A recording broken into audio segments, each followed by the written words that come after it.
Je t'aime. Wow, wow, wow, wow, wow. Hey guys, so in this video I'm going to show you how I get the salon blowout look, and I am using a Revlon hairdryer brush.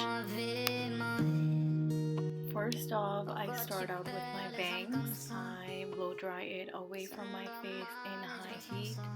I take it out and I let it sit in my roller so that way it can hold your curls.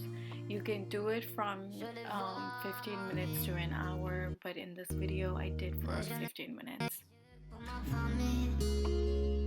J'ai fait le mignon, je me suis assagée. Mais on doit rendre ce qu'on a pris. Ma vie. Chez mon thème, puis on t'oublie. Chez mon scène, puis on grandit. I just let it sit for 15 minutes and then I take it out, and this is what I get right after that. Especially if you have layers like me. Chez mon thème, puis on t'oublie. And that's how I get my salon blowout look. I hope you try it, and thank you for watching.